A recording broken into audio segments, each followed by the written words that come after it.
قال آله وصحبه أما بعد. حضرت اقبال بن مالک رضی اللہ تعالیٰ عنہ روایت فرماتے ہیں کہ نبی کریم صلی اللہ علیہ وسلم کے گھر میں آئے تو آپ نے فرمایا کہ تم کہاں پسند کرتے ہو کہ میں تمہارے لیے تمہارے گھر میں نماز پڑھوں. تو انہوں نے کہتے ہیں کہ میں نے جگہ کی طرف اشارہ کیا تو آپ نے تکبیر فرمائی اور ہم نے ان کے پیچھے آپ کے پیچھے سب بنائی تو آپ نے 2 رکعتیں پڑھائی. تفصیلی واقعہ اگلی روایت میں آ رہا ہے. یہاں مقصود یہ ہے کہ جو تجمع الباب قائم کیا ہے کہ جب کسی کے گھر میں جائے تو جہاں پر بھی صاحب البیت کہے کہ بھائی یہاں نماز پڑھو یا یہاں بیٹھو وہیں بیٹھنا چاہیے. خود اپنی مرضی سے کوئی جگہ کا انتخاب کرنے کے بجائے اگر صاحب البیت کوئی جگہ بتائے تو اسی جگہ کا اہتمام کرنا چاہیے, کیونکہ بسا اوقات صاحب البیت کی کوئی مصلحت ہوتی ہے, کوئی پردے وغیرہ کی مصلحت ہے یا کوئی اور مصلحت ہے جس کی وجہ سے وہ چاہتا ہے کہ مہمان کسی ایک جگہ بیٹھے یا ایک جگہ نماز پڑھے تو وہی جگہ اختیار کرنی چاہیے. اور یہ جو ہے وہ صففنا خلفہ, یہ ایک نسخے میں تو ہے صففنا یعنی ہم نے صف بنائی, اور ایک میں صفنا, صفنا غلط لکھا ہوا ہے, صفنا یعنی ہماری صف جو ہے وہ آپ کے پیچھے تھی, پھر مبتدا خبر ہو گئی. اور جیسا میں نے پہلے بھی گزرا عرض کیا تھا کہ اس کا دوسرا مقامات پر آپ سے نوافل کی جماعت ثابت ہے, اور نوافل کی جماعت ویسے وہاں جب بھی ہے تو 2-3 آدمی سے زیادہ کی نہیں ہے. اس واسطے حنفیہ کہتے ہیں کہ نوافل کی جماعت میں تداعی کے بغیر ہو تو جائز ہے, اور تداعی ہو تو مکروہ ہے تحریماً. اور تداعی کا مطلب یہ ہے کہ امام کے علاوہ 3 آدمی. جی باب المساجد في البيوت وصلى البراء بن عازب رضي الله عنه في مسجد داره جماعة.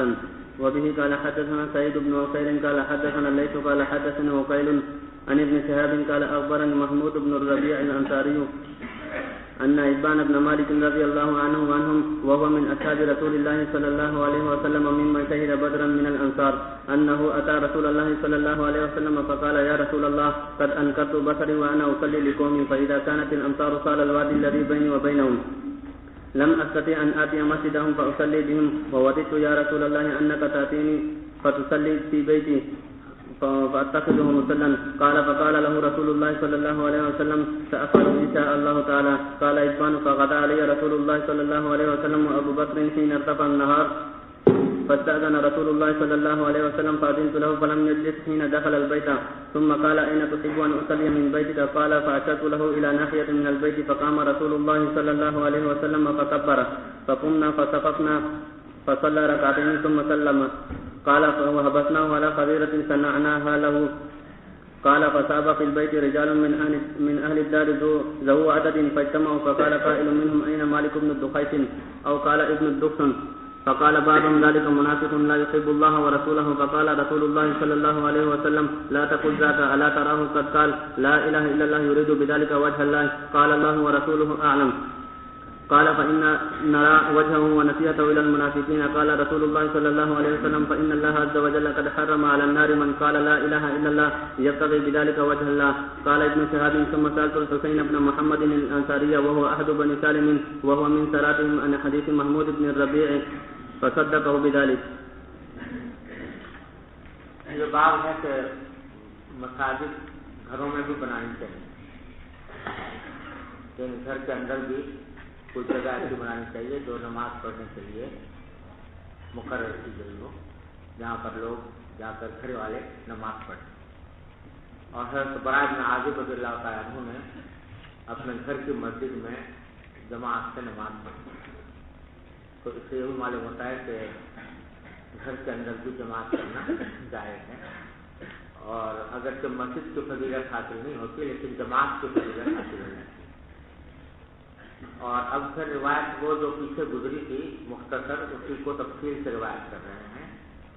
حضرت محمود بن ربیع انصاری روایت کرتے ہیں کہ حضرت اقبال بن مالک رضی اللہ عنہ وہ رسول اللہ صلی اللہ علیہ وسلم کے اصحاب میں سے ہیں, اور ان حضرات میں سے ممن شہید بدر من الانصار, انصار کے ان حضرات میں سے ہیں جو غزوہ بدر میں بھی شامل تھی. انہو اتا رسول اللہ صلی اللہ علیہ وسلم فقال یا رسول اللہ قد انکرت بصری وانا اصلی لقومی. وہ حاضر ہوئے حضور اکرم صلی اللہ علیہ وسلم کی خدمت میں اور آ کر عرض کیا کہ رسول اللہ میں نے اپنی بصارت کو منکر سمجھا ہے. انکر ینکر انکارن کے معنی ہوتے ہیں کسی چیز کو برا سمجھنا، یعنی میری بصارت جو ہے وہ بری ہو گئی ہے، یعنی بینائی کمزور ہو گئی ہے. وَأَنَا أُصَلِّي لِقَوْمِي، اور میں اپنے قوم کو نماز بھی پڑھاتا ہوں. فَإِذَا كَانَتِ الْأَمْطَارُ، تو جب بارشیں آتی ہیں تو سال الوادی الذی بینی وبینہم، تو میرے اور ان کے درمیان جو وادی ہے وہ بہنے لگتی ہے، اس میں پانی جمع ہو جاتا ہے، راستہ جو ہے بند ہو جاتا ہے. لم استطع ان آتی مسجدہم، تو میں ان کے مسجد میں جا کر نماز نہیں پڑھا سکتا. فأصلی بہم، کہ ان کو جا کے نماز پڑھاؤں. سمجھے نا؟ فأصلی جو ہے جواب ہے نفی کا، تو یعنی میں اس بات کی اجازت نہیں رکھتا کہ ان کے مسجد میں آؤں اور پھر ان کو نماز پڑھاؤں. دونوں باتوں کی نفی مقصود ہے، نہ آ سکتا ہوں نہ نماز پڑھا سکتا ہوں. وَوَدِدتُّ يَا رَسُولَ اللَّهِ أَنَّكَ تَأْتِينِي وَتُصَلِّي فِي بَيْتِي، اور یا رسول اللہ میری خواہش ہے کہ آپ تشریف لائیں میرے گھر میں اور میرے گھر میں آ کر کسی وقت نماز پڑھیں. فَأَتَّخِذَهُ مُصَلًّى، تو میں اس کو مصلی بنا لوں گا، یعنی جس جگہ آپ آ کر نماز پڑھیں گے میں اپنے گھر کے اندر اسی کو نماز پڑھنے کی جگہ بنا لوں گا اور آئندہ وہاں پر نمازیں پڑھا کروں گا. قال فقال له رسول اللہ صلی اللہ علیہ وسلم سأفعل ان شاء اللہ تعالی، آپ نے فرمایا کہ انشاءاللہ میں کسی وقت ایسا کر لوں گا. قال اتبان، اگر یہ بھی دیکھو کہ یہ اتبان بن مالک رضی اللہ تعالیٰ عنہ کا جو گھر تھا یہ قباء کے محلے میں تھا، جو مسجد نبوی سے 3 میل تو فاصلے تھا. تو ایک ویسے نبی کریم صلی اللہ علیہ وسلم کے ذمہ کتنے کام ہیں، کتنی ذمہ داریاں ہیں، جہاد ہے، تعلیم ہے، تبلیغ ہے، دعوت ہے اور پورے ملک کا انتظام ہے، یہ ساری ذمہ داریاں ہیں. ایک آدمی کی خواہش ہے کہ آپ میرے گھر میں آ کر ایک مرتبہ نماز پڑھ لیں تو میں اس کو ہمیشہ کے لیے مصلی بنا لوں، اور وہ آدمی کو قریب نہیں رہتا کہ وہی جا کے چند منٹ میں وہاں کو پہنچ جائے. 3 میل کے فاصلے پر تھا، تو آپ نے اس کو بھی منظور فرما لیا. تأفل انشاءاللہ تعالی. قال اتبان، پھر آگے اتبان روایت فرماتے ہیں فغدا علی رسول اللہ صلی اللہ علیہ وسلم ابو بکر، تو رسول کریم صلی اللہ علیہ وسلم صبح کے وقت میں تشریف لائے، آپ اور آپ کے ساتھ حضرت صدیق اکبر رضی اللہ تعالیٰ عنہ سے سینر کا پار نہا، جبکہ دن بلند ہو گیا تھا، دن چڑھ چکا تھا. فاستأذن رسول اللہ صلی اللہ علیہ وسلم، آپ نے میرے گھر پر آ کر اجازت مانگی. فأذنت له فلم يجلس حين دخل البيت، جب گھر میں داخل ہوئے تو آپ بیٹھے نہیں. ثم قال، تو فرمایا کہ أين تحب أن أصلي من بيتك، تمہارے گھر سے کون سے رسم چاہتے ہو کہ میں نماز پڑھوں. قال فأشرته له إلى ناحية من البيت، میں نے ایک گوشے کی طرف اشارہ کر دیا. فقام رسول اللہ صلی اللہ علیہ وسلم فکبر فقمنا فوقفنا فصلى ركعتين ثم سجد، 2 رکعتیں پڑھی نفلی. قال وحبسناه على حظيرة صنعناها له، حضرت اتبان فرماتے ہیں کہ ہم نے آپ کو روک لیا ایک خزیرہ کے اوپر جو ہم نے آپ کے لیے بنایا تھا. خزیرہ یہ ایک طرح کا کھانا ہوتا تھا، جیسے حلیم ہوتا ہے ہمارے یہاں، اس طرح کا کچھ ہوتا تھا. یعنی اس میں اس کو اس طرح بنا دیتے کہ چھوٹے چھوٹے گوشت کے ٹکڑے جو ہیں وہ پانی کے اندر ابالے اور اس کے اندر جو ہے آٹا ڈال دیا. تو آٹا بھی کو بھی پکا لیا، آٹے میں ملا کر گوشت کو پکا لیا جاتا تھا، اس کو خزیرہ کہتے ہیں. اور بعض اوقات دودھ میں پکا لیا جاتا تھا، اس کو خزیرہ کہتے ہیں. تو وہ ہم نے بنایا ہوا تھا حضور اکرم صلی اللہ علیہ وسلم کے لیے، تو ہم نے آپ کو روک لیا کہ وہ تناول فرما کرنا ہے. قال فصاد بالبیت رجال من اہل الدار. تو جمع ہو گئے گھر میں اس محلے کے لوگوں میں سے بہت سے لوگ. ظاہر ہے جب نبی کریم صلی اللہ علیہ وسلم تشریف لائے ہیں کسی محلے میں کسی گھر میں تو آس پاس کے جو حضرات ہیں ان کو پتہ چلا کہ آپ تشریف لائے ہوئے ہیں, تو ان کی بھی خواہش ہوئی کہ وہ آپ کی زیارت کریں.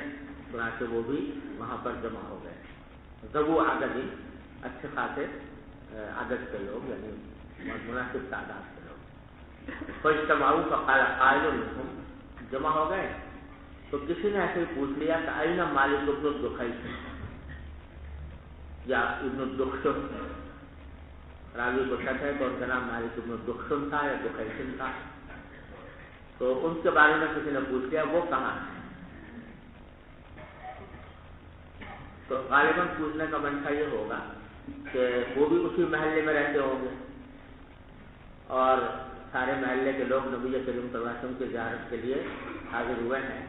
تو ایک آدمی نظر نہیں آ رہا, تو اس واسطے کسی نے پوچھا ہوگا کہ بھائی وہ کہاں ہے. فقال بعضهم, تو کسی نے کہہ دیا کہ ذلک منافق لا يحب اللہ ورسولہ, وہ تو منافق ہیں, اللہ اس کے رسول سے محبت نہیں کرتے, اور اسی کا نتیجہ ہے کہ آج اس محفل میں حاضر نہیں. فقال رسول اللہ صلی اللہ علیہ وسلم, تو آپ نے فرمایا کہ لا تقل ذلک, ایسا مت کہو. کسی کو خامخواہ اپنی طرف سے منافق کہہ دینا یہ بات ٹھیک نہیں ہے.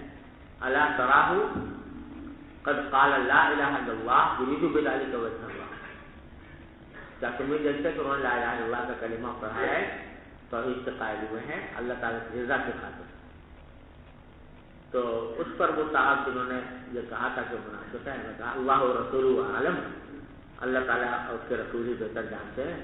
قال فإنا نرى وجهه ونصيحته للمنافقين, پھر وجہ بتائی کہ میں کیوں کہہ رہا ہوں کہ وہ منافق ہیں. اس واسطے کہ ہم ان کی توجہات دیکھتے ہیں, ان کی خیرخواہیاں دیکھتے ہیں منافقین کے ساتھ. یعنی منافقین کے ساتھ اٹھنا بیٹھنا ہے, ان کا وہاں آنا جانا ہے, اور ان کے لیے وہ خیرخواہی بھی کرتے رہتے ہیں. تو اس سے قرینہ ان قرائن کی وجہ سے ہمارا گمان یہ تھا کہ وہ منافق ہے. قال رسول اللہ صلی اللہ علیہ وسلم, تو آپ نے فرمایا تو فإن اللہ عز وجل قد حرم علی النار من قال لا الہ الا اللہ یبتغی بذلک وجہ اللہ. اللہ تعالیٰ نے حرام کر دیا ہے آگ پر ہر اس شخص کو جو لا الہ الا اللہ کہے اور کہنے کا مقصد اللہ تبارک و تعالیٰ کی رضا کا حصول ہو. تو آپ نے کوئی ایک طرح سے گواہی دی کہ وہ اخلاص کے ساتھ انہوں نے کلمہ توحید پڑھا ہے, لہذا ان کے بارے میں یہ کہنا کہ وہ منافق ہیں یہ درست نہیں. ارے سمجھ گیا بھائی. قال ابن شهاب ثم سألت الحسين بن محمد الأنصاري وهو أحد بني سالم وهو من ثلاثين من حديث محمود بن ربيع فصدقه بذلك. یہ ابن شہاب زہری جو ہیں اس حدیث کے راوی ہیں, اور محمود بن ربیع سے انہوں نے یہ حدیث سنی ہے نا. اور کیا آپ پیچھے پڑھ کر آ رہے ہو کہ محمود بن ربیع جو تھے چھوٹے سے بچے تھے, ہے نا, اور یاد ہوگا آپ کو کہ یہ 5 سال کی عمر تھی ان کی, اور نبی کریم صلی اللہ علیہ وسلم نے ان کے چہرے پر کلی فرمائی تھی. تو اس واسطے ان کو ذرا کچھ شک رہا کہ پتہ نہیں یہ واقعہ تو حضور اکرم صلی اللہ علیہ وسلم کے زمانے کا ہے, انہوں نے یاد رکھا یا نہیں رکھا, اس واسطے کچھ شک رہا ہوگا ابن شہاب زہری. تو کہتے ہیں میں نے حسین بن محمد انصاری سے پوچھا, اور وہ بنو سالم کے محلے میں رہنے والوں میں سے ایک تھے. بنو سالم کا محلہ وہ قبا کے اندر واقع تھا جہاں یہ واقعہ اقبال بن مالک کا پیش آیا تھا. تو ان سے کہیں ملاقات ہو گئی تو ان سے پوچھا کہ یہ واقعہ مجھے محمود بن ربیع نے بیان کیا ہے, کیا آپ بھی اس سے واقف ہیں, کیا ایسا ہوا تھا. وہ من سراتی, اور یہ حسین بن محمد انصاری جو ہیں جو ان کے سرداروں میں سے, سرات جمع شریف کی ہے, شریف ہمارا سردار, یعنی وہ بنو سالم کے سرداروں میں سے تھے. تو اس لیے مجھے خیال ہوا کہ ان کو ضرور یہ واقعہ معلوم ہوگا. ان سے میں نے پوچھا محمد بن ربیع کی حدیث کے بارے میں, فصدقہ بذلک, تو انہوں نے تصدیق کی کہ ہاں واقعہ ایسا ہی ہوا تھا. جی. باب التيمم في دخول المسجد وغيره, وكان ابن عمر يبدأ برجله اليمنى فإذا خرج بدأ برجله اليسرى. وبه قال حدثنا سليمان بن حرب قال حدثنا شعبة عن الأشعث بن سليم عن أبيه عن مسروق عن عائشة رضي الله تعالى عنها وعنهم قالت كان النبي صلى الله عليه وسلم يحب التيمم ما استطاع في شأنه كله في طهوره وترجله وتناوله. ہر چیز میں آپ دائیں جانب سے شروع کرنے کو پسند فرماتے تھے، لہٰذا مسجد میں بھی داخل ہوتے ہوئے دائیں پاؤں پہلے تھا. جی. باب هل ينبش قبور مشرك الجاهلية ويتخذ مكانها مساجد لقول النبي صلى الله عليه وسلم مساجدا لقول النبي صلى الله عليه وسلم لعن الله اليهود اتخذوا قبور انبيائهم مساجدا وما يكره من الصلاة في القبور. ورأى عمر بن الخطاب انس بن مالك يصلي عند قبر فقال القبر ولم يأمره بالإعادة. وبه قال حدثنا محمد بن المثنى قال حدثنا يحيى عن هشام قال أخبرني أبي عن عائشة رضي الله تعالى عنها وعنهم أن أم حبيبة وأم سلمة ذكرتا كنيسة رأيناها بالحبشة فيها تصاوير فذكرتا ذلك للنبي صلى الله عليه وسلم فقال إن أولئك إذا كان فيهم الرجل الصالح فمات بنوا على قبره مسجدا وصوروا فيه تلك الصور وأولئك شرار الخلق عند الله يوم القيامة. یہ اس باب میں بیان کرنا مقصود ہے کہ اگر کسی جگہ مشرکین کی قبریں ہیں اور اس جگہ مسجد بنانے کی ضرورت پیش آ رہی ہے تو کیا مشرکین کے قبروں کو اکھاڑ کر اور ان کی جو کچھ بچے کچھ ناچ کے حصے ہیں ان کو کہیں اور منتقل کر کے وہاں پر مسجد بنانا جائز ہے؟ یہ مانا حل ينبش قبور مشرک الجاہلیہ، کیا اکھاڑی جا سکتی ہیں جاہلیت کے مشرکین کی قبریں؟ وَيُتَّخَذُ مَكَانَهَا مَسَاجِد، اور اس کی جگہ مسجد بنائی جا سکتی ہے. تو جواب دینا یہ مقصود ہے کہ ہاں ایسا کیا جا سکتا ہے. اگر مسجد بنانے کی ضرورت کی وجہ سے مشرکین کی قبروں کو اکھاڑنا پڑے اور ان قبروں میں سے ان کو اگر کچھ ہڈی وڈی ملے بھی تو اس کو کہیں دفن کر کے اور اس کی جگہ مسجد بنا دینا جائے. اور آگے اصل استدلال کو کیا ہے اس واقعے سے جس میں مسجد نبوی کی تعمیر میں ایسا ہی کیا گیا تھا جیسا کہ آدھی روایت میں آنے والا ہے. لیکن ترجمۃ الباب میں ایک دوسری طریقے سے بھی اس پر استدلال کیا کہ لقول النبی صلی اللہ علیہ وسلم لعن اللہ الیہود اتخذوا قبور انبیائہم مساجد. نبی کریم صلی اللہ علیہ وسلم نے فرمایا کہ اللہ تعالیٰ یہودیوں پر لعنت کرے کہ انہوں نے اپنے انبیاء کی قبروں کو مسجد بنا دیا تھا. اس حدیث کو امام بخاری رحمۃ اللہ علیہ اس مسئلے کی دلیل کے طور پر پیش کر رہے ہیں کہ مشرکین کے قبروں کو اکھاڑ کر ان کی جگہ پر مسجد بنا لینا چاہیے. تو اب سوال یہ پیدا ہوتا ہے کہ یہ جو آپ نے اللہ تعالیٰ نے حضور حضرت اللہ علیہ وسلم کا ارشاد ہے کہ اللہ تعالیٰ یہودیوں کو لعنت کرے تو انہوں نے اپنے انبیاء کی قبروں کو مسجد بنا لیا تھا، اس سے اس دعوے پر کیسے دلیل بنتی ہے کہ مشرکین کی قبروں کو اکھاڑ کر اس کی جگہ مسجد بنا سکتے؟ یہ بات خبرائے حدیث کے درمیان خاصی وجہ تشویش بنی اور لوگوں نے اس کے مختلف توجیحات کی. ارے سمجھ رہے ہو، یعنی بظاہر تو دونوں میں کوئی جوڑ نظر نہیں آ رہا نا. یہاں تو کہہ رہے ہیں قبریں اکھاڑ کر مسجد بنا دو، ہے نا، اور وہاں حدیث میں یہ کہا جا رہا ہے کہ لعنت ہو یہودیوں پر تو انہوں نے اپنے انبیاء کے مسجدوں کو اب کے قبروں کو مسجد بنا دیا. تو دونوں میں بظاہر تو کوئی وجہ مناسبت یا دونوں میں ایسا جوڑ جس کے ذریعے اس حدیث سے اس دعوے پر دلیل پکڑی جا سکے بظاہر نظر نہیں آ رہا. تو اس واسطے اس کی مختلف توجیحات کو گانے کی ہے. میرے نزدیک جو سب سے بہتر توجیح ہے اس کی وہ یہ ہے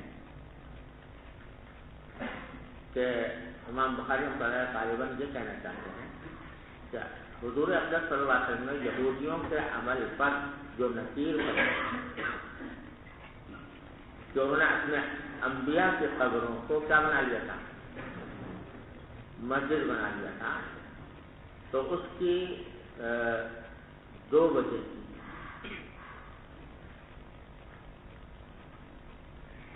سمجھے نا؟ یعنی اس بات کی اوپر جو آپ نے نصیب فرمائی اس کی دو وجہ، ایک یہ کہ انبیاء کرام جو ہیں وہ اس قبر کے اندر موجود تھے، اور ان کی موجودگی میں جب مسجد بنائی جائے گی، اس جگہ کو مسجد بنایا جائے گا، تو یہ تشبہ ہوگا ان کی قبروں کی عبادت کے ساتھ، عبادت کے قبور کے ساتھ تشبہ مشابہت ہوگا، اس واسطے آپ نے منع فرمایا۔ یعنی دوسرے الفاظ میں یوں کہہ لو کہ انبیاء کرام کی قبروں پر مسجد بنانے کی دو صورتیں ممکن ہیں۔ ایک صورت یہ ہے کہ انبیاء کرام کے اجساد مبارک قبروں میں موجود رہیں اور ان پر مسجد تعمیر کر لی جائے، سمجھے نا؟ یہ تو اس وجہ سے برا ہے اور ناجائز ہے کہ اس میں مشابہت ہے عبادت قبر، تو بھائی چونکہ ایک صاحب تعظیم شخصیت قبر کے اندر موجود ہے، اس کے اوپر مسجد بنا کر عبادت کر رہے ہیں، تو وہ عبادت قبر کے ساتھ مشابہت اس میں پیدا ہوتی ہے، اس میں تو یہ برائی ہے۔ اور اگر بالکل خدا نہ خواستہ کوئی شخص یہ مسجد بنائے اس طرح کہ انبیاء کرام کے جسد مبارک کو وہاں سے منتقل کر دے کہیں اور منتقل کر کے وہاں پر مسجد بنائے، تو یہ اس وجہ سے ناجائز ہے کہ اس میں انبیاء کرام کے اجساد مبارک کی بے حرمتی ہے۔ ارے سمجھ گئے ہو؟ تو ان کے رہتے ہوئے مسجد بنانے میں کیا خرابی ہے؟ تشبہ بعبادت الاوثان ہے۔ ان کو منتقل کرنے کے بعد مسجد بنانے میں کیا خرابی ہے؟ وہ خود ان کی بے حرمتی اور بے ادبی۔ مشرکین کی قبروں میں یہ دونوں باتیں نہیں پائی جاتی، دونوں علتیں نہیں پائی جاتی۔ نہ تو اگر فرض کرو مشرکین کی قبریں اس میں موجود ہیں تو مشرک کیونکہ قابل تعظیم نہیں ہوتا، لہٰذا اگر اس کی قبر کو برابر کر کے اس پر مسجد بنا دیں تو کوئی شبہ اس بات کا نہیں ہو سکتا کہ اس مشرک کی عبادت کی جائے، اور اگر اس کے جسم کو وہاں سے ہٹا کر، جو اس کی ہڈیوں کو وہاں سے ہٹا کر دیں، اس میں بھی کوئی مذاکرہ نہیں ہے، کیونکہ وہ قابل تعظیم نہیں ہے۔ ہٹانا جو ہے ہڈیوں کا وہ منع تھا، کس وجہ سے؟ قابل تعظیم ہونے کی وجہ سے، قابل تعظیم وہ ہے نہیں، لہذا اگر ہٹا کے کریں تو چاہے اس کی ہڈیاں اس میں موجود ہوں، اس کو زمین کو برابر کر کے اس پر مسجد بنا دو، اس میں بھی کوئی مذاکرہ نہیں، اور اگر وہاں سے ہڈیاں ہٹا کر اس جگہ کو مسجد بنا دیں اس میں بھی کوئی مذاکرہ نہیں، کیونکہ جو علت تھی قبور انبیاء کو مساجد بنانے کی حرمت کی، وہ دو میں سے ایک علت تھی، وہ کوئی علت یہاں پر نہیں کرتا۔ ارے سمجھ رہے ہو؟ یہ مطلب سمجھ گئے نہیں سمجھ گئے؟ لقول النبی صلی اللہ علیہ وسلم لعن اللہ اليہود اتخذوا قبور انبیائهم مساجد وما یکرہ من الصلاة فی القبور۔ اور اس بات میں یہ بتلانا بھی مقصود ہے کہ قبروں کے درمیان نماز پڑھنا جو ہے وہ مکروہ ہے، قبروں کے درمیان نماز پڑھنا مکروہ ہے۔ اس کے معنی یہ کہ جب کوئی مصلی اور قبر کے درمیان کوئی چیز حائل ہو تو اس صورت میں اندیشہ ہے کہ اس میں مشابہت پیدا ہوگی عبادت قبر کی، اس واسطے وہ منع ہے۔ لیکن اگر کوئی بیچ میں حائل ہو تو پھر کوئی نہیں ہے، کیونکہ اس میں وہ اندیشہ نہیں۔ ورا عمر بن الخطاب رضی اللہ عنہ انس بن مالک یصلی عند قبر۔ حضرت عمر رضی اللہ عنہ نے حضرت انس کو ایک مرتبہ دیکھا کہ وہ قبر کے پاس نماز پڑھ رہے ہیں، فقال، تو حضرت عمر نے فرمایا القبر القبر، یہ تحذیر ہے، یعنی بچو قبر سے، بچو قبر سے، سمجھے نا؟ قبر سے بچو، یعنی قبر کے پاس نماز نہ پڑھو، ہٹ کر پڑھو۔ لیکن ساتھ ہی یہ تو کہا کہ بچو اس سے، لیکن لم یامروا بالاعادہ، نماز کے اعادے کا حکم نہیں دیا۔ تو معلوم ہوا کہ اگر کوئی شخص قبر کے پاس پڑھ لے تو ہے تو نہ جائے، لیکن اگر کوئی پڑھ لے گا تو نماز ہو جائے گی۔ آگے پھر وہ جو تھا نا کہ لعن اللہ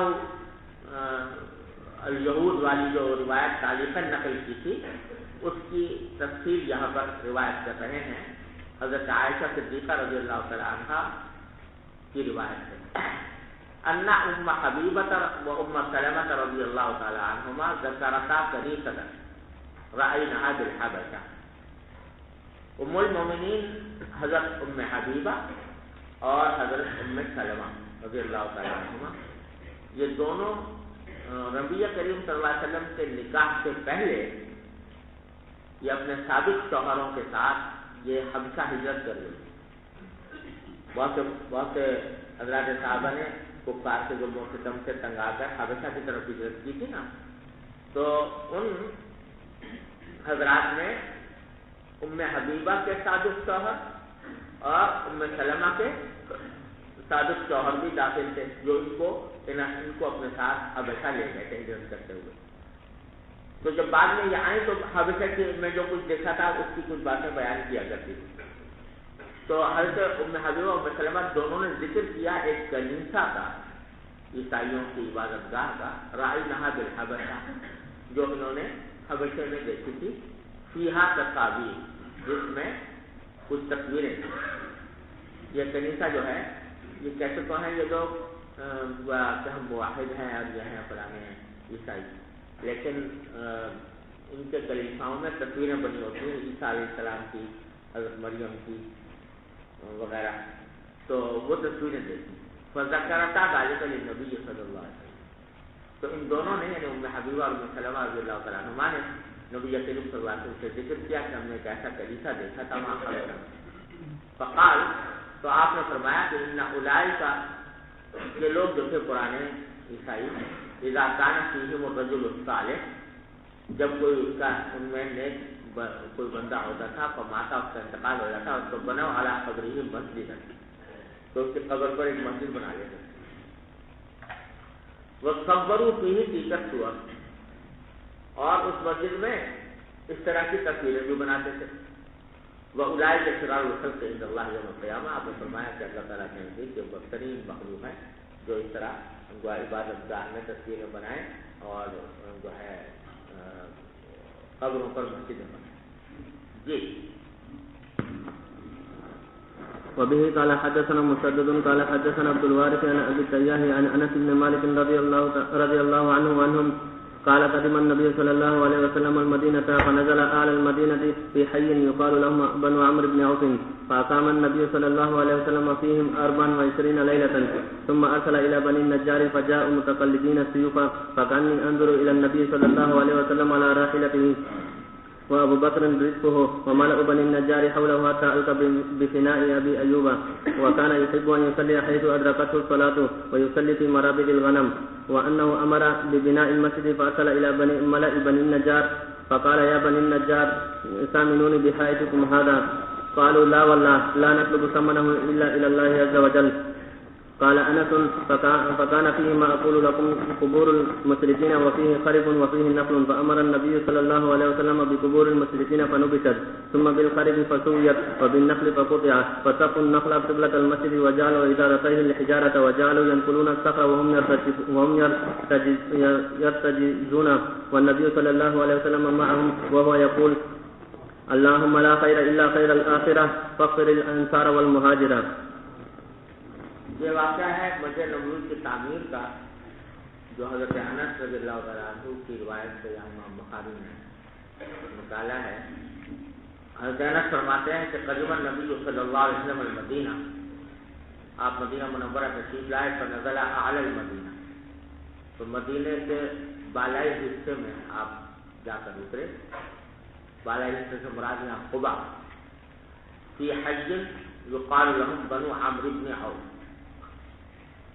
ایک ایسے قبیلے میں جا کر اترے جن کو بنو عمرو بن عوف کہا جاتا ہے، یعنی یہ قبا میں آباد تھے وہ لوگ. فاقام النبی صلی اللہ علیہ وسلم فیہم 24 لیلہ، ان کے درمیان آپ 24 رات وہاں پر مقیم ہیں. 24. ثم ارسل الی بنی نجار، پھر آپ نے بنو نجار کی طرف پیغام بھیجا.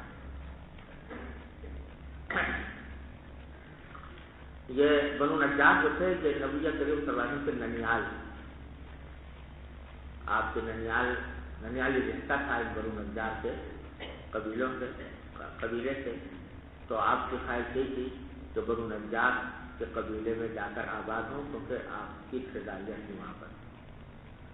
تو آپ نے پیغام بھیجا بنو نجار کو، فجاؤ متقلدین السیوف، تو وہ آئے اس حالت میں تو انہوں نے تلواروں کے پتلے ڈالے ہوئے تھے، قلادے کے طور پر تلواریں یہاں پہنے ہوئی تھی۔ فکأنی انظر الی النبی صلی اللہ علیہ وسلم علی راحلۃ، اب حضرت انس بتلا رہے ہیں کہ مجھے وہ منظر ایسا یاد ہے جیسے کہ میں اب دیکھ رہا ہوں نبی کریم صلی اللہ علیہ وسلم کو اپنی راحلہ پر، وابو بکر رضی اللہ عنہ ردہ، اور حضرت صدیق اکبر ان کے پیچھے بیٹھے ہوئے تھے، آپ کے پیچھے بیٹھے ہوئے تھے۔ وملأ بنی النجار حولہ، اور بنو نجار کے جو لوگ تھے وہ آپ کے ارد گرد تھے جب آپ قبا سے مدینہ منورہ کی طرف سے چلے جا رہے تھے۔ حتیٰ القا بکنائے ابی ایوب، یہاں تک کہ آپ نے اپنی سواری کو بٹھایا حضرت ابو ایوب رضی اللہ تعالیٰ عنہ کے گھر کی کنارے۔ ابو ایوب انصاری رضی اللہ تعالیٰ عنہ کا جو گھر تھا اس کا ایک احاطہ تھا، اس احاطے میں جا کر آپ نے اونٹنی کو بٹھایا، اور دوسری روایت آتا ہے کہ خود اونٹنی بیٹھ گئی، وہاں ناقہ قصوہ وہاں پر بیٹھی۔ وکان یحب ان یصلی حیث ادرکتہ الصلاۃ، آپ اس بات کو پسند کرتے تھے کہ آپ نماز پڑھ لیں جہاں پر بھی نماز کا وقت آپ کے پاس آ جائیں، یعنی اس وقت تک کوئی مسجد وہاں مدینہ منورہ میں موجود نہیں تھی۔ ویصلی فی مرابض الغنم، اور زیادہ تر آپ بکریوں کے باڑوں میں نماز پڑھتے تھے، جب تک مسجد نہیں بنی تھی تو جماعت تو کرتے تھے لیکن مرابض غنم میں، بکریوں کے باڑوں میں، اور یہ میں پہلے بتا چکا ہوں کہ بکریوں کے باڑے جو ہیں ان کو ذرا ہموار رکھنے کا اہتمام کیا جاتا تھا، اس واسطے زمین ہموار ہوتی تھی، دوسری جگہوں پر اتنی ہموار نہیں ہوتی زمین، اس واسطے آپ نے وہاں نماز پڑھنی شروع کی۔ وَإِنَّهُ أَمَرَ بِبِنَاءِ الْمَسْجِدِ، اس کے بعد آپ نے مسجد تعمیر کرنے کا حکم دیا۔ فَأَرْسَلَ إِلَى مَلَئِ بَنِي النَّجَّارِ، تو بنی نجار کے لوگوں کو پیغام بھیجا، فقال، اور فرمایا کہ یا بنی النجار سامنونی بحائطکم ھذا، مجھ سے قیمت لگاؤ، مجھ سے بھاؤ تاؤ کرو تم اپنے اس باغ کا، یعنی وہاں پر جہاں آج مسجد نبوی ہے وہاں بنو نجار کا ایک باغ تھا، تو آپ نے اس جگہ کو پسند فرمایا اور چاہا کہ وہاں پر مسجد تعمیر کی جائے، تو آپ نے کیونکہ مالک سے اس کے بنو نجار، تو ان سے فرمایا سامنونی، سامنا جو سامن و مسامنتن کے معنی ہے بھاؤ تاؤ کرنا، قیمت لگانا، قیمت کی گفتگو کرنا، کہ بائے اپنی قیمت بتائے اور مشتری اپنی قیمت بتائے، تو اس کو مسامنہ کہتے ہیں، سمجھ سے نکلا ہے، یعنی قیمت لگاؤ میرے ساتھ اپنے اس بات کی، مجھے بتاؤ کتنے میں دو گے یہ بات۔ تو ھذا قالوا لا والله لا نطلب ثمنه الا الى الله عز وجل، ان کو جب یہ پتہ لگا کہ یہ باغ دیا جا رہا ہے مسجد کی تعمیر کے لیے، تو انہوں نے قسم کھا کر کہا کہ ہم اس کی ثمن کو نہیں مانگتے سوائے اللہ سے، کہ اللہ کا اس کا اجر مانگتے ہیں، یعنی ہم یہ مفت دیں گے مسجد کو اور ہمیں امید ہے اللہ اس کو ہمیں اجر عطا فرمائے۔ قال انس، حضرت انس یہ واقعہ بیان کر کے فرماتے ہیں کہ فکان فیہ ما اقول لکم، تو اس باغ میں وہ چیزیں تھیں جو میں ابھی آپ کو بتاتا ہوں۔ کیا چیزیں تھیں؟ قبور المشرکین، اس میں کل تو مشرکین کی قبریں تھیں، وفیہ خریب، اور اس میں ایک کھنڈر بھی تھا، خریب کہتے ہیں تباہ شدہ عمارت کا جو باقی ماندہ حصہ رہ جاتا ہے وہ، ارے سمجھو بھائیو، خریب بھی جمانا ویرانے کو بھی کہتے ہیں جہاں تک کوئی تعمیر ہی نہ ہو، اور اگر کھڈر کو بھی کہتے ہیں، یعنی کوئی عمارت جو ہے وہ گر گرا کے بوسیدہ ہو کے اس کے جو آثار باقی رہ جاتے ہیں اس کو بھی خرید کرتے ہیں۔ وفیہ نخل، اور اس میں کچھ نخلستان بھی تھا، یعنی کھجور کے درخت بھی تھے. فامر النبی صلی اللہ علیہ وسلم بقبور المشرکین فالحبس، آپ نے حکم دیا مشرکین کے قبروں کے بارے میں یہ حکم دیا تو ان کو نکال دیا، فالحبس ان کو اکھاڑ دیا گیا. ثم بالخریب فالحبس، پھر آپ نے حکم دیا اس کھنڈر کو، کھنڈر جو ہوتا ہے تو اس میں کوئی اونچا کچھ نیچا، کہیں پتھر اٹھ رہا ہے، کہیں چڑھا ہے، کہیں کچھ ہے، تو اس قسم کی کا ہوتا ہے کھنڈر. تو آپ نے حکم دیا کہ اس کو برابر کر دیا جائے، ہموار بنا دیا گیا، زمین ہموار بنا دی گئی. وہ بالنخل فقطع، اور کھجور کے درخت جو تھے ان کے بارے میں حکم دیا آپ نے کہ اس کو کاٹ دیا جائے. فسقط النخل قبلۃ المسجد، تو وہ جو درخت کٹے تھے کھجور کے ان کو سب بسب بنا کے رکھ دیا خود مسجد کے قبلے کی جانب. وجعلوا عبادتیہ حجارہ، اور مسجد کی جو چوکھٹ تھی وہ پتھروں سے بنائی. چوکھٹ ہوتی ہے نا جس کے اوپر دروازہ جس سے جوڑا جاتا ہے، تو وہ پتھروں کی بنائی. وجعلوا يدخلون الصخر، اور صحابہ کرام وہ بڑے بڑے پتھر جو ہیں وہ ڈھو کر لانے لگے مسجد نبوی کی تعمیر کے لیے. بہم یرتجزون، جبکہ وہ ڈھو کر لا بھی رہے تھے اور رجز بھی پڑھ رہے تھے. رجز ایک قسم کا شعر ہوتا ہے نا. والنبی صلی اللہ علیہ وسلم معہم، آپ بھی ان کے ساتھ تھے.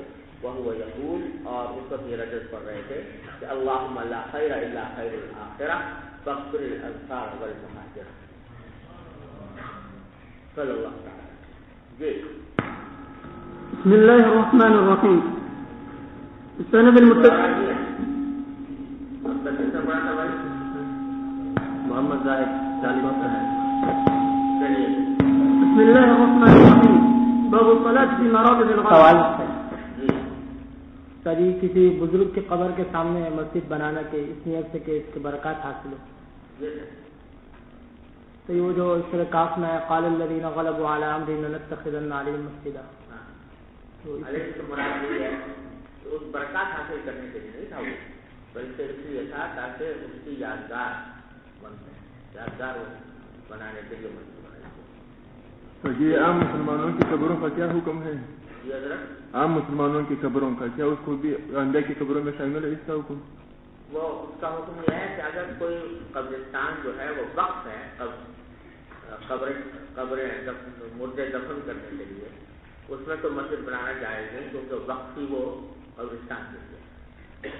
لیکن اگر کوئی وقف نہیں ہے قبرستان تو یہ دیکھا جائے گا کہ آیا کتنی مدت گزر گئی ہے مردوں کو یہاں پر دفن کیے ہوئے کہ وہ مٹی ہو چکے ہوں گے، تاریخ کو مان یہ ہے، تو پھر وہاں پر ان کی قبروں کو برابر کر کے مسجد بنا سکتے.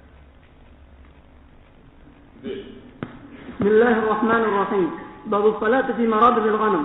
وبالسند المتصل منا إلى الإمام الحمام الحافظ الحجة أمير المؤمنين في الحديث أبي عبد الله محمد بن إسماعيل البخاري رحمه الله تعالى متعنا بعلوم وفيوض وبركات آمين. قال حدثنا سليمان بن حرب قال حدثنا شعبة عن السياح عن أنس بن مالك رضي الله عنه وعنهم قال كان النبي صلى الله عليه وسلم يصلي في مرابض الغنم، ثم سمعت بعض يقول كان يصلي في مرابض الغنم قبل أن يبنى المسجد. يبنى المسجد. باب الصلاة في مواضع الإبل. قال حدثنا صدقة بن الفضل قال حدثنا سليمان بن حيان قال حدثنا عبيد الله عن نافع قال رأيت ابن عمر يصلي إلى بعيره وقال رأيت النبي صلى الله عليه وسلم يفعله. یہ باب ہے نماز پڑھنا ابل کے مواضع پر، جہاں ابل موجود ہے، اونٹ موجود ہے. آپ نے دوسری کتابوں میں پڑھا ہوگا کہ نبی کریم صلی اللہ علیہ وسلم سے منقول ہے کہ آپ نے بکریوں کے بارے میں تو نماز پڑھنے کی اجازت دی، لیکن معاصن ابل اونٹوں کے بارے میں نماز پڑھنے سے منع پڑھا ہے نا. اب وہ حدیث جس میں معاصن ابل کے اندر آپ نے نماز پڑھنے سے منع فرمایا، وہ حدیث امام بخاری کی شرط کے مطابق نہیں، اس واسطے وہ حدیث یہاں پر روایت نہیں ہے۔ ارے سمجھو نا، اس کے بجائے باب معاصن کے بجائے مواضع ابل قائم کر دیا۔ تو اس کی دو توجیہیں کی ہیں شراح نے۔ ایک توجیہ تو یہ کی ہے کہ چونکہ وہ حدیث جس میں معاصن ابل میں نماز پڑھنے کی ممانعت ہے امام بخاری کی شرط کے مطابق نہیں ہے، اس واسطے وہ اس کو درست بھی نہیں مانتے، صحیح نہیں مانتے، اور جب صحیح نہیں مانتے تو کہتے ہیں کہ بھئی معاصن ابل میں نماز پڑھنے میں کوئی مذائقہ نہیں۔ ارے سمجھے نا، چنانچہ حدیث جو آگے نقل کر رہے ہیں اس سے اس پر استدلال کر رہے ہیں کہ بعیر سامنے بیٹھا ہوا تھا، عبداللہ بن عمر نے اس کے سامنے نماز پڑھی اور کہا کہ نبی کریم صلی اللہ علیہ وسلم کو بھی میں نے ایسا کرتے ہوئے دیکھا ہے۔ سمجھے نا، تو گویا وہ معاصن ابل میں نماز کی کراہیت کا جو مسئلہ ہے اس کو اس کی تردید کے لیے یہ بات ہے، ایک قول بھی ہے شراح کا۔ اور دوسرا قول یہ ہے کہ اگرچہ وہ حدیث امام بخاری کی شرط کے مطابق نہیں تھی جس میں معاصن ابل میں نماز پڑھنے سے روکا گیا ہے، لیکن پھر جملہ قابل استدلال تھی۔ امام بخاری کو قابل استدلال مانتے ہیں اور یہ مانتے ہیں کہ معاصن ابل میں نماز پڑھنا مکروہ ہے، سمجھے، لیکن ساتھ میں اس باب کے ذریعے یہ تنبیہ کرنا چاہتے ہیں کہ یہ اس وقت ہے جب کہ کوئی باقاعدہ باڑہ ہو اونٹوں کا، جہاں بہت سارے اونٹ، وہاں پر اگر نماز پڑھے گا آدمی تو کیونکہ اونٹ جو ہیں وہ بڑے میاں کسی وقت بھی جوش میں آ سکتے ہیں، اور بہت سارے جب جمع ہوں سمجھے تو کچھ ان کی رنگ حمیت بھی پھڑک سکتی ہے، تو وہ آدمی کو نقصان پہنچا سکتی ہے نماز پڑھنے کے دوران، اور اگر نقصان نہ بھی پہنچائے تو کم از کم دماغ لگا رہے گا کہ بھئی یہ بڑے میاں کہیں حملہ آور نہ ہو جائیں میرے اوپر، تو اس واسطے آپ نے اس کو منع کروایا۔ لیکن اکا دکا کوئی اونٹ بیٹھا ہے سامنے، اچھا خاصا بیٹھا ہے بیچارہ شریف آدمی، اور کوئی شرارت کر نہیں رہا، تو ایسے میں اگر اس کے سامنے کھڑے ہو کے نماز پڑھ لے آدمی تو اس میں وہ علت جو ہے ممانعت کی وہ پائی نہیں جاتی، لہٰذا اسی واسطے معاصن کے بجائے لفظ استعمال کیا باب الصلاۃ کی مواد ہونے کہ جہاں اونٹ بیٹھا۔ چنانچہ حدیث روایت کی کہ عبداللہ بن عمر کو نافع کہتے ہیں میں نے عبداللہ بن عمر کو دیکھا کہ وہ نماز پڑھ رہے تھے اپنے بعیر کی طرف رخ کر کے، اور میں نے دیکھا کہ وہ کہتے ہیں کہ میں نے رسول اللہ علیہ وسلم کو بھی ایسا کرتے ہوئے دیکھا ہے۔ تو معلوم ہوا کہ مجرد اونٹ کا قرب جو ہے یہ کوئی کراہت کی وجہ نہیں ہے، اگر کراہت ہے تو کب؟ جبکہ ان کا بڑا اجتماع ہو باڑے واڑے میں، تو وہاں پریشانی ہے، اس واسطے منع ہے۔ جی باب من صلى وقدامه تنور او نار او شيء مما يعبد فأراد به وجه الله عز وجل. وقال الزهري واخبرني انس بن مالك رضي الله عنه وعنهم قال قال النبي صلى الله عليه وسلم غربت علي النار وانا اصلي. یہ امام بخاری اپنا مسلک بیان کر رہے ہیں کہ اگر کوئی شخص نماز اس حالت میں پڑھے جبکہ اس کے سامنے کوئی چولہا ہو جس میں آگ جل رہی ہے، یا چولہے کے بغیر ویسے آگ جل رہی ہے، یا کوئی اور چیز ہو جس کی عبادت کی جاتی ہے، جیسے کہ مثلا خلیب لگی ہوئی، یا کوئی تصویر ہی ہو، مجسمہ ہی ہو جس کی عبادت کی جاتی ہے، ان سب صورتوں میں امام بخاری رحمۃ اللہ علیہ فرماتے ہیں کہ اگر وہ نماز کے سامنے مصلی کے سامنے ہو، لیکن اس کا مقصد جو ہے ارادت ہی وجہ اللہ علیہ، یہ تو اللہ تعالیٰ کی عبادت کر رہا ہے، اس چیز کی نہیں کر رہا جو سامنے موجود ہے، تو کہتے ہیں ایسا کرنا چاہیے۔ یہ ہے مسلک امام بخاری، اور استدلال کیا ہے اس حدیث سے جو صلاۃ الکسوف کے بارے میں وارد ہوئی ہے کہ نبی کریم صلی اللہ علیہ وسلم جب نماز کسوف پڑھائی تو آپ نے بعد میں فرمایا، آپ کبھی آگے بڑھتے تھے کبھی پیچھے ہٹتے تھے اس کے اندر، تو آپ نے بعد میں بتایا کہ مجھ پر جنت بھی پیش کی گئی اور جہنم بھی پیش کی گئی، تو جہنم پیش کی گئی تو دراصل پیچھے ہٹے آپ، تو امام بخاری کہتے ہیں کہ وہاں اس وقت نبی کریم صلی اللہ علیہ وسلم کے سامنے آگ تھی، اور آگ وہ چیز ہے جس کی مجوسی عبادت کرتے ہیں، تو یہ ایک ایسی چیز تھی جس کی عبادت کی جاتی ہے، تو پھر بھی آپ نے نماز پڑھی، تو معلوم ہے اگر آگ سامنے ہو تو نماز پڑھنے میں کوئی مذاکرہ نہیں۔ اور جب آگ کا یہ مسئلہ ثابت ہوا تو ہر وہ چیز جس کی عبادت کی جاتی ہے وہ سامنے ہو تو بھی نماز پڑھ سکتے ہیں۔ ارے سمجھو بھائیو، اللہ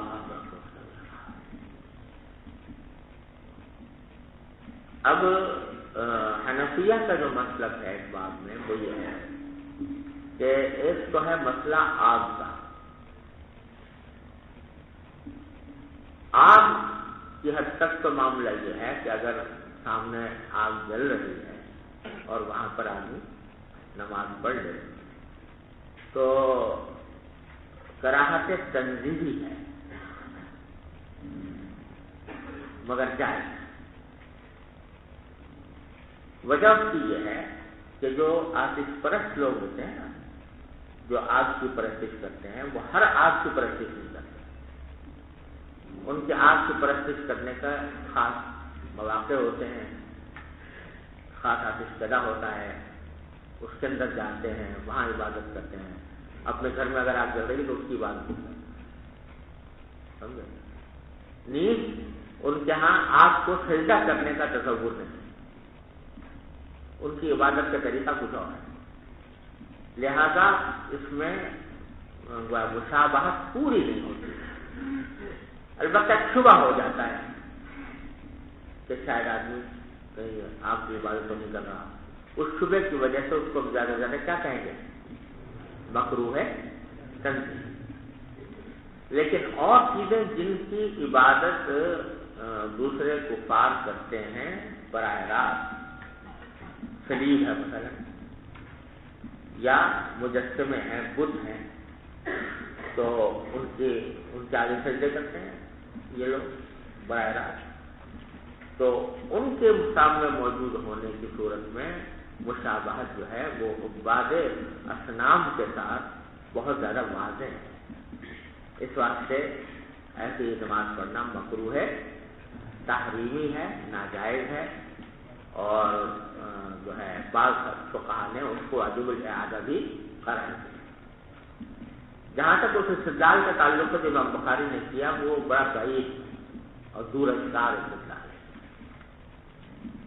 جنت دکھائی گئی اور جہنم دکھائی گئی نماز کے دوران۔ اول تو یہ آگ کا سامنے آنا، جہنم کا سامنے آنا، یہ نبی کریم صلی اللہ علیہ وسلم سے اپنے اختیار سے نہیں تھا کہ آگ جل رہی ہو وہاں پہ نماز شروع کر دی، بلکہ نماز بغیر آگ سے شروع کی تھی، آگ جو ہے وہ درمیان میں بغیر آپ کے اختیار کے آ گئی، سمجھے نا؟ ایک بات تو یہ ہے۔ دوسری بات یہ ہے کہ یہ جو آگ آئی تھی یا نظر آئی تھی آپ کو، یہ عالم غیب کی آگ آپ کو دکھائی گئی، یہ وجہ کہ دوسرے صحابہ کرام کو نظر نہیں۔ تو عالم غیب میں جو کام ہو رہے ہوتے ہیں ان کو عالم حس کا حصہ قرار نہیں دیا جا سکتا، اور جو ممانعت ہے وہ کیا ہے کہ عالم حس میں اگر سامنے کوئی ایسی چیز ہے جس کو بعض لوگ پوجتے ہیں تو اس صورت میں نماز جو ہے وہ جائز نہیں ہے، سمجھے؟ عالم غیب میں آ جائے وہ سامنے تو وہ ظاہر انسان کے اپنے اختیار سے باہر ہے، لہذا اس کا کوئی مذائقہ نہیں۔ ارے سمجھ گئے؟ تو اس لیے یہ استدلال درست ہے۔ چلیے وفيه قال حدثنا عبد الله بن مسلمة عن مالك عن زيد بن أسلم عن عطاء بن يسار عن عبد الله بن عباس رضي الله عنهما وعنهم قال انخسفت الشمس فصلى رسول الله صلى الله عليه وسلم ثم قال أريت النار فلم أرى منظرا كاليوم قط عصى. باب كراهية الصلاة في المقابر. وبه قال حدثنا مسدد قال حدثنا يحيى عن عبيد الله بن عمر قال أخبرني نافع عن ابن عمر رضي الله عنهما وعنهم عن النبي صلى الله عليه وسلم قال اجعلوا في بيوتكم من صلاتكم ولا تتخذوها قبورا. یہ آپ نے فرمایا کہ اپنے گھروں میں بھی کوئی نماز کا حصہ رکھو، یعنی ایسا نہ کرو کہ بس جا کے جو کو نماز پڑھتے ہو بس مسجد میں پڑھتے ہو، گھر میں آ کے کچھ بھی نہ پڑھو. گھروں میں بھی اپنے نماز کا کوئی حصہ رکھو. ولا تتخذوها قبورا، اپنے گھروں کو قبریں نہ بناؤ. جیسے قبریں جو ہے وہ نماز پڑھنے کی جگہ نہیں ہوتی، تو اس طرح اپنے گھروں کو نہ بناؤ کہ وہ نماز پڑھنے کی جگہ نہ ہو. یہ مطلب ہے. تو اس سے پتہ چلا کہ قبریں نماز پڑھنے کی جگہ نہیں ہے، لہذا مقابر میں نماز پڑھنا مکروہ ہے. اور تفصیل میں عرض کر چکا ہوں کہ جب قبر سامنے ہو بغیر حائل کے تو مکروہ ہے، لیکن اگر کوئی حائل ہو تو جائز. چلیے جی، یہ نماز پڑھتے وقت اگر ہیٹر سامنے ہو تو اس سے قرأت آئے گی یا نہیں؟ ہیٹر سے نہیں. سوال ہے، اگر کسی کمرے میں نماز پڑھے وہاں یہ بت کی طرح کے جو ڈیکوریشن پیس ہوتے ہیں چھوٹے چھوٹے، اگر یہ رکھے ہوئے ہوں تو ان سے تو بالکل اعتراض ضروری ہے، ہٹانا ضروری ہے.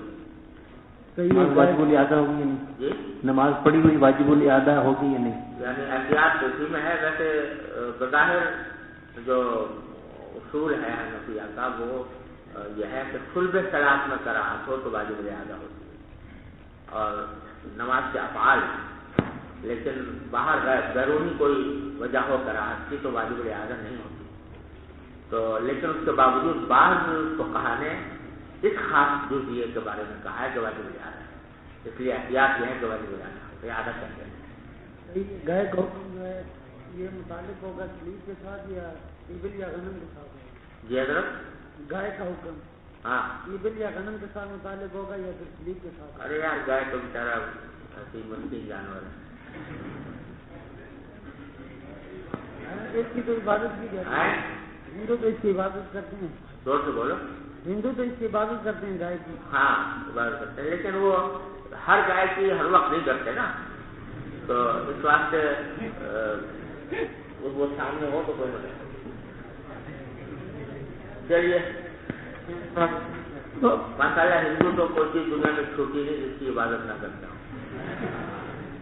درخت کی وہ کرتے ہیں، گائے کی وہ کرتے ہیں، سانپ کی وہ کرتے ہیں، یہاں تک کہ عضو تناسل کی کرتے ہیں. چلو اگر شیشہ سامنے ہو تو کیا ہو؟ آئینہ اگر سامنے ہو تو صورت میں آئینہ اس وجہ سے منع نہیں ہے کہ تصویر ہے، لیکن اس سے نماز کے اندر خشوع میں خلل آتا ہے کہ سامنے آدمی نظر آ رہا ہے، اس لیے اس سے بچنا چاہیے، لیکن تصویر ہونے کی وجہ سے منع ہے. قبرستان میں مردوں کے لیے ہاتھ اٹھا کر دعا مانگنا جائز ہے یا نہیں؟ جائز ہے، لیکن قبلہ رخ ہوگا. قبلہ رخ ہوگا. تو اس میں کوئی یہ سمجھ سکتا ہے کہ یہ بزرگوں سے مانگ رہے ہیں، مطلب یعنی یہ جو مردے ان سے مانگ رہے ہیں، اس میں کوئی تصور اس طرح؟ اس لیے ہمارے بزرگ اس میں ذرا احتیاط کرتے رہے ہیں. اگرچہ نبی کریم صلی اللہ علیہ وسلم ثابت ہے قبلہ رخ ہو کر قبرستان میں قبلہ رخ ہو کر دعا مانگنا نبی کریم صلی اللہ علیہ وسلم سے ثابت ہے، لہذا جائز ہے. لیکن ہمارے بزرگ جو ہیں وہ چونکہ ہمارے ہاں بدعات اور شرک کا بہت چرچا رہا ہے، تو اس سے چونکہ ایک ذرا سی مشابہت کا شبہ پیدا ہو سکتا ہے، اس واسطے نہیں کرتے. جہاں کوئی ایسا عوام نہ ہو جو غلط میں مبتلا ہو سکے تو وہاں کر لیتے ہیں، اور ویسے لوگوں کے سامنے ہوتا ہے. چلیے باب الصلاة في مواضع الخص والعذاب. ويذكر أن علي رضي الله عنه كره الصلاة بخص بابل. وبه قال حدثنا إسماعيل بن عبد الله قال حدثني مالك عن عبد الله بن دينار عن عبد الله بن عمر رضي الله عنهما وعنهم أن رسول الله صلى الله عليه وسلم قال لا تدخلوا على هؤلاء المعذبين إلا أن تكونوا باكين، فإن لم تكونوا باكين فلا تدخلوا عليهم لا يصيبكم ما أصابهم. یہ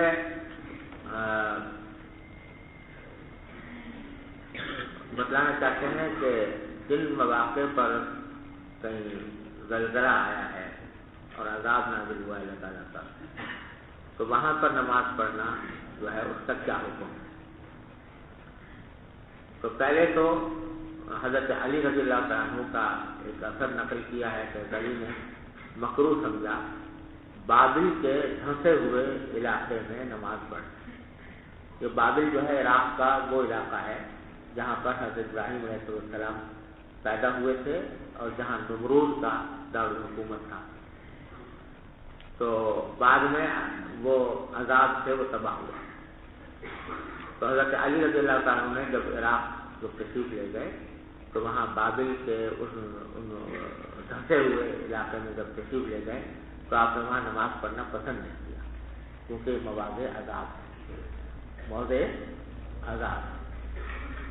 اور مزید اس کے اوپر روایت میں حضرت عبداللہ بن عمر رضی اللہ عنہ کی روایت کی ہے. وہ جو ہے کہ حضرت نبی کریم صلی اللہ علیہ وسلم نے فرمایا، کب فرمایا؟ جب غزوہ تبوک کے لیے تشریف لے جا رہے تھے تو راستے میں حضرت صالح علیہ السلام کی بستیاں، قوم سمود کی بستیاں راستے میں پڑی. تو جب وہاں پر آپ گزرے تو آپ نے سواریوں کو تیز کر دیا اور فرمایا کہ یہاں سے جلدی نکلو. لا تدخلوا علی ہؤلاء المعذبین، ان معذب لوگوں پر کے پاس داخل نہ ہو. الا ان تکونوا باقین، داخل ہو تو روتے ہوئے داخل ہو.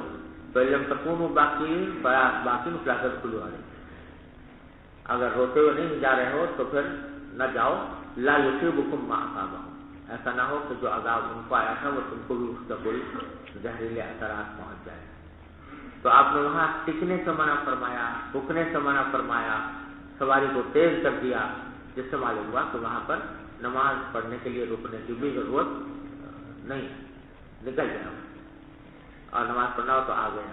ہاں اگر مجبوری ایسی پیش آ جائے کہ نماز کا وقت نکل رہا ہے اور کوئی جگہ نہیں ہے نماز پڑھنے کی تو مجبوری، لیکن نہ رک. یہ ہے مقصود امام بخاری رحمۃ اللہ علیہ کا حساب.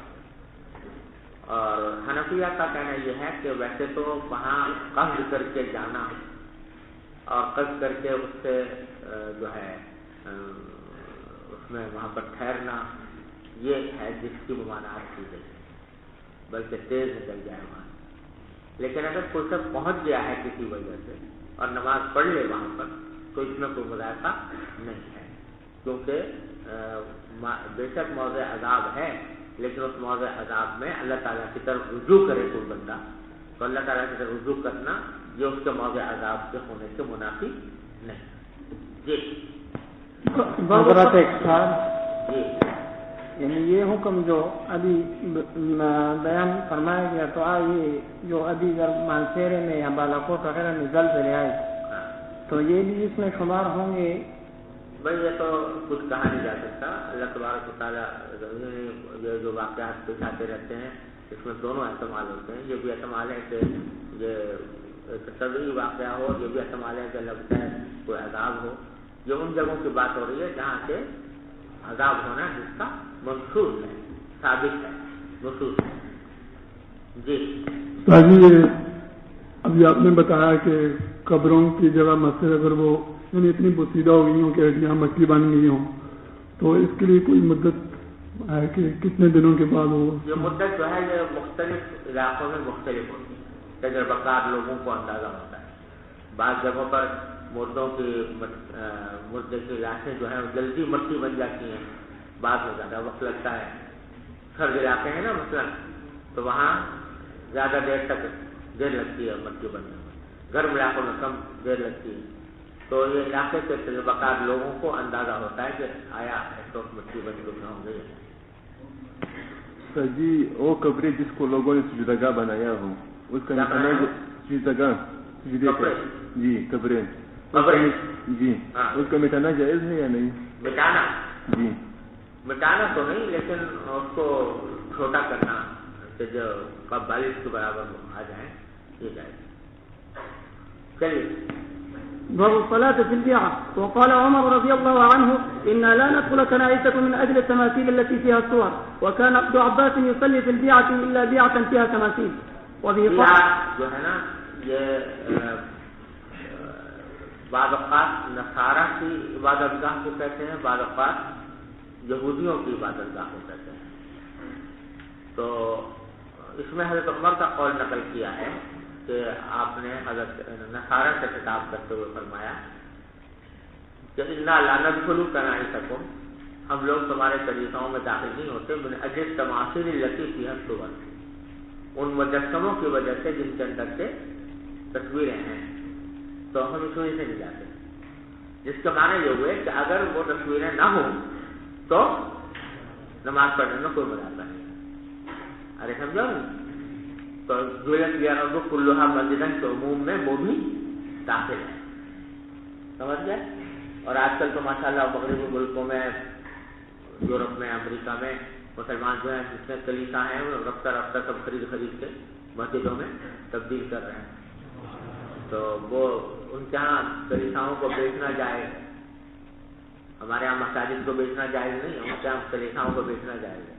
اور کلیسا جو ہے ویران پڑے ہوئے بڑے بڑے عالیشان شاندار جو اربوں روپے سے تعمیر ہوئے جو کلیسا ہیں ویران پڑے، کوئی جاتا ہی نہیں، اتوار کے دن کو دو چار آدمی پہنچ گئے، باقی ویران پڑے ہیں، تو ویران پڑے ہیں تو وہ بیچ دیتے اور ماشاءاللہ مسلمان خریدتے ہیں اور ان کو مسجد بنا دیتے ہیں۔ چلو قال حدثنا محمد بن سلام قال اخبرنا عبدة عن هشام بن عروة عن أبيه عن عائشة أن أم سلمة ذكرت لرسول الله صلى الله عليه وسلم كنيسة بعد هذه أرض الحبشة يقال لها ماريا، فذكرت له ما رأت فيها من الصور، فقال رسول الله صلى الله عليه وسلم أولئك قوم إذا مات فيهم الرجل الصالح إذا مات فيهم العبد الصالح وقال الرجل الصالح بنوا على قبر مسجد وصبروا فيه تلك الصور أولئك شرار الخلق عند الله.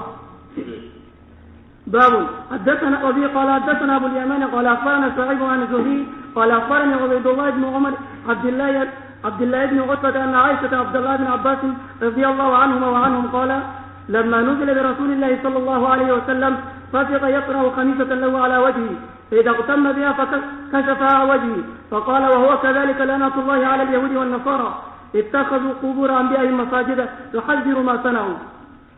یہ عائشہ عبداللہ بن عباس رضی اللہ تعالیٰ عنہما دونوں سے روایت ہے کہ لما نزل برسول اللہ، جب رسول کریم صلی اللہ علیہ وسلم پر وفات کا وقت قریب آیا، تو نزلہ نظر ینزلو ویسے تو لازم ہوتا ہے نا اترنا، لیکن اس کو بعض اوقات جب مجہول پڑھتے ہیں تو مجہول پڑھنے کا معنی ہے جب تم کسی کے اوپر موت آنے لگی ہو تو اس کو کہتے ہیں کہ نزلہ، کہ یہ شخص جو ہے موت کے قریب آ گیا۔ تو جب رسول اللہ صلی اللہ علیہ وسلم کی وفات کا وقت قریب آیا تو کفیقہ یقرأ خمیصۃ لہ علی وجہہ، تو آپ اتارنے لگے اس کمبل کو جو آپ کے چہرے مبارک پر تھا، بار بار اٹھاتے یعنی گھٹن سے، فإذا اغتم بہا، یعنی مجھ سے غلطی ہوئی، یہاں معنی یہ ہے کہ آپ اپنے اوپر تو چہرے پر ڈالتے تھے کمبل، لیکن اذا اغتم بہا جب اس میں گھٹن محسوس فرماتے تو کشفہا عن وجہہ، تو اس کو اپنے چہرے مبارک سے کھول دیتے تھے، یعنی کچھ دیر کے لیے اوڑھتے پھر کو گھٹن لگتی ہٹا دیتے۔ فقال وهو كذلك، اسی حالت میں آپ نے یہ بات فرمائی کہ لعنۃ اللہ علی اليہود والنصارى اتخذوا قبور انبیائهم مساجد یحذر ما صنعوا، یہ بات جو آپ سب فرما رہے تھے یہ اس فرما رہے تھے تاکہ لوگوں کو ڈرائیں اس عمل سے جو انہوں نے کیا تھا، یعنی ایسا نہ ہو کہ تم لوگ مسلمان میری قبر کے ساتھ یہ معاملہ شروع کر دیں۔ جی سوال ہے، یہاں پہ فرمایا کہ نصارہ کا بھی تذکرہ ہے کہ لعنت اللہ علی الیہود والنصارى اتخذوا قبور انبیائهم، حالانکہ نصارہ کی طرف اول تو صرف عیسیٰ علیہ السلام مبعوث ہوئے اور پھر جی اور نبی نہیں ہو کیا؟ اور بھی ہے، لیکن ان کی کوئی قبر نہیں ہے کہ انہوں نے اس کو مسجد بنایا ہو عیسیٰ علیہ السلام۔ یہ کیسے بنوا دیا میں کہ کہاں سے آپ کو وہی نہ ملی؟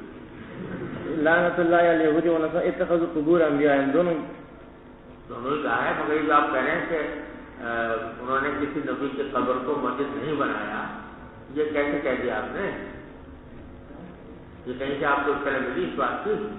انبیاء ہم ضمیر یعنی اپنے انبیاء، ہاں انہیں کے نصارہ کے انبیاء، نصارہ کے انبیاء کی قبروں کو ایک کو بنایا، انہوں نے دسوں کو بنایا مسجد میں۔ اس وقت جو سب سے بڑا دنیا میں ان کا سب سے بڑا کلیسا ہے وہ سینٹ پیٹر کا کی قبر پر بنایا ہوا ہے، جو پطرس جو عیسیٰ علیہ السلام کے جو حواری تھے بزرگ، ان کو وہ نبی مانتے ہیں، اور ان کی قبر کے اوپر سب سے بڑا، دنیا کا سب سے بڑا کلیسا جو ویٹیکن کا کلیسا کہا جاتا ہے، روم کے اندر اٹلی میں، وہ سینٹ پیٹر کا ہے، بطرس کا، جو حضرت عیسیٰ علیہ السلام کے حواری تھے، اور ان کو وہ سب سے بڑا نبی مانتے ہیں عیسیٰ علیہ السلام. چلو. وبه قال حدثنا عبد الله بن مسلمة عن مالك عن ابن شهاب عن سعيد بن المسيب عن ابي هريرة رضي الله عنه وعنهم ان رسول الله صلى الله عليه وسلم قال قاتل الله اليهود اتخذوا قبور انبيائهم مساجدا. باب قول النبي صلى الله عليه وسلم جعلت لي الارض مسجدا وطهورا. وبه قال حدثنا محمد بن سنان قال حدثنا وسيم قال حدثنا السيار هو ابو القتم قال حدثنا يزيد الفقيه قال حدثنا جابر بن عبد الله رضي الله عنهما وعنه قال رسول الله صلى الله عليه وسلم أوتيت 5 لم يؤتهن أحد من الأنبياء قبلي نصرت بالرعب مسيرة شهر وجعلت لي الأرض مسجدا وطهورا وأيما رجل من أمتي أدركته الصلاة فليصلي وأحلت لي الغنائم وكان النبي يبعث إلى قومه خاصة وبعثت إلى الناس كافة وأوتيت الشفاعة. بسم الله الرحمن الرحيم. باب نوم المرأة في المسجد. وبالسند المتصل منا إلى الإمام الهمام الحافظ الحجة أمير المؤمنين في الحديث أبي عبد الله محمد بن إسماعيل البخاري رحمه الله تعالى ومتعنا بعلومه وفيوزه وبركاته آمين. قال حدثنا عبيد بن إسماعيل قال حدثنا أبو أسامة عن هشام عن أبيه عن عائشة رضي الله تعالى عنها وعنهم أن وليدة كانت سوداء لحي من العرب فأعتقوها فكانت معهم. قالت فخرجت صبية لهم عليها وشاح أحمر من سيور. قالت فوضعته أو وقع منها فمرت به حديات وهو ملقا فحسبته لحما فخطفته. قالت فالتمسوه فلم يجدوه. قالت فاتهموني به. قالت فطفقوا يفتشوني حتى فتشوا قبلها. قالت والله إني لقائمة معهم إذ مرت به الحديات فألقته. قالت فوقع بينهم. قالت فقلت هذا الذي اتهمتموني به زعمتم وأنا منه بريئة وهو ذا هو. قالت فجاءت إلى رسول الله صلى الله عليه وسلم فأسلمت. قالت عائشة رضي الله تعالى عنها فكانت لها حباء في المسجد أو حفش. قالت فكانت تأتيني فتحدث عندي. قالت فلا تجلس عندي مجلسا إلا قالت ويوم الوشاح من تعاجيب ربنا ألا إنه من بلدة الكفر أنجاني. قالت عائشة رضي الله تعالى عنها فقلت لها ما شأنك لا تقعدين معي مقعدا إلا قلت هذا. قالت فحدثتني بهذا الحديث. یہ ایک واقعہ ہے جو امام بخاری نے یہاں حضرت عائشہ صدیقہ رضی اللہ تعالیٰ عنہا کے حوالے سے بیان فرمایا ہے. حضرت عائشہ فرماتی ہیں کہ یہ ایک سیاحام کنیز تھی کسی عرب قبیلے کی، وہ جو ہے کہیں سے اپنا آگے تھی، مدینہ منورہ اکیلی تھی اور آ کر اسلام لے آئی تھی مدینہ منورہ میں. تو اس کی جھونپڑی پڑی ڈال دی گئی تھی مسجد میں، اس میں وہ رہتی تھی. تو وہ میرے پاس آیا کرتی تھی، جب بھی آتی تو ایک شعر پڑھا کرتی تھی.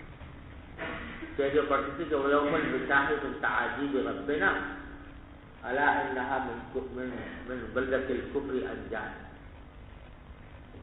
وہ یہ کہتے تھے یوم الوشاح من تعاجیب ربنا، کہ وہ ہار والا دن ہمارے پروردگار کی بڑی حیرت انگیز باتوں میں سے ایک بات ہے. البتہ اس واقعے نے مجھے کفر کے شہر سے نجات دے دی اور میں اسلام میں داخل ہو گئی. یہ پڑھتی آتی جو پڑھتی ہے. تو میں نے اس سے کہا کہ بھائی تم جب بھی بیٹھتی ہو یہ شعر پڑھتی ہو، کیا مطلب ہے شعر کا؟ تو اس نے اپنا قصہ سنایا. قصہ یہ سنایا کہ میں ایک عرب کے قبیلے میں کنیز تھی، باندھی تھی، تو میرے مولاؤں نے مجھے آزاد کر دیا اور میں لیکن وہیں پر رہنے لگی. تو وہ وہیں پر رہنے لگی، جیسے کہ موتق جو ہوتا ہے نا، وہ جس قبیلے کا موتق ہوتا ہے اس کے ساتھ وہ اس کا ایک ولاء العتاقہ قائم ہو جاتی ہے. تو وہ ولاء العتاقہ میرے قائم ہو گئی تھی تو میں نہیں رہنے لگی. اب ہوا یہ کہ ایک دن ایک بچی تھی جس کے گلے میں ہار پڑا ہوا تھا.